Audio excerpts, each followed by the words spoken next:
Welcome to Sneak Preview. I'm your host, James McGrath Morris. This program is produced by New Mexico Writers, a not-for-profit organization committed to supporting and connecting the literary community in the Land of Enchantment.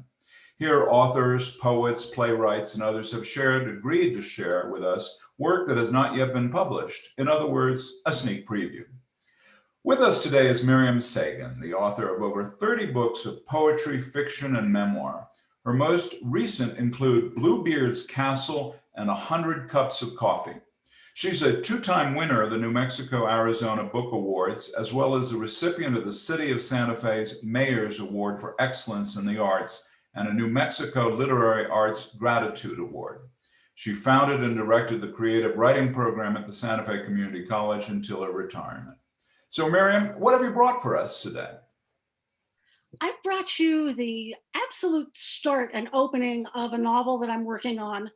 The novel is set in a somewhat parallel reality, although it opens in 2019, and the title refers to the central place of the novel. It's called Commune of the Golden Sun. And I'll talk about that a little bit more, but I'm going to start off reading. This has been a tricky book to start in that it's got, don't do this at home, three full points of view, three generations of women. And so I'm constantly in someone's head. It starts with the oldest person in it, essentially the grandmother generation. In 2019, her name is Myra, which I don't even think is mentioned here. And I'll start off and show you how this world is similar to our world and also somewhat different. She was still so little back then. She'd point and say moon. If she said salt, she'd add pepper. Everything was in pairs. She liked that, including the two of us. She could say rain because I used to take her to one of the fake ruined places, the indoor arcade where it still rained from the painted ceiling 4 times an hour. There were no longer lights, so the sky didn't darken before the storm, but it still rained faithfully on the quarter hour. We'd sit for a long time looking at the white clouds painted motionless on the false sky.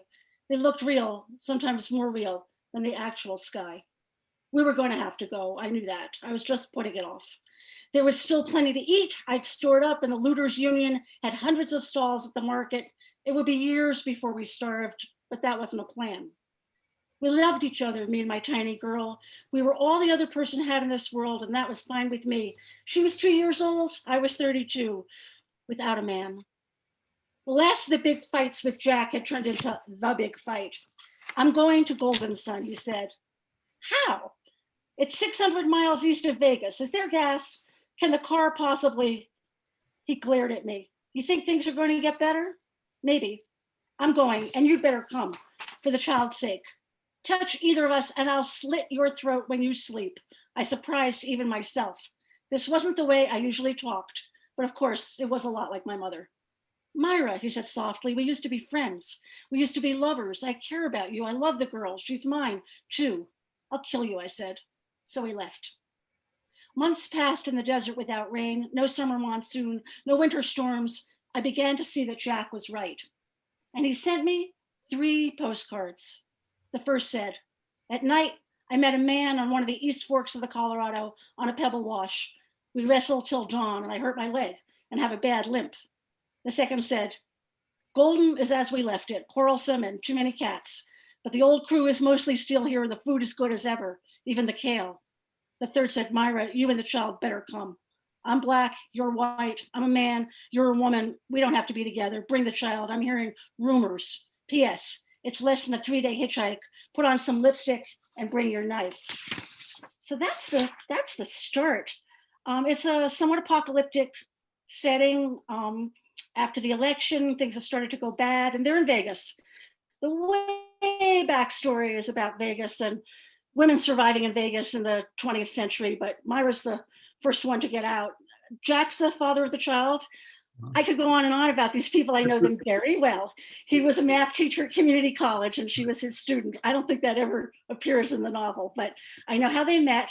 And he's gone back to a commune, a kind of utopian commune in central New Mexico, based on communes whose names I will not mention, but where I've spent a lot of time.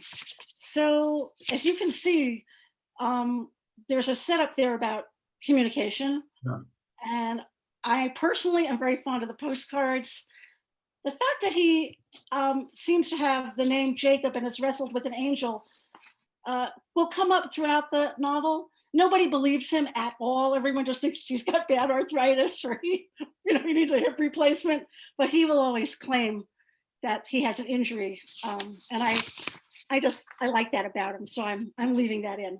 And I'll read you the next scene. Listening to you read, you're smiling and having immense pleasure. Is fun an important part of writing fiction? Yes, what a great question. Without fun, there is only the misery of writing fiction. Writing fiction is very hard for me. I'm a poet, that's a short form. All of this moving people around and giving them jobs and getting them from point A to point B is grueling. So for me, it has to sort of be like reading. The story has to be unraveling at a rate that I can enjoy. Yes, thank you for noticing that. Well, thank you for this reading. It was really terrific, and I think it's probably whet the appetite of our viewers. I was going to say listeners, but we're past the age of radio.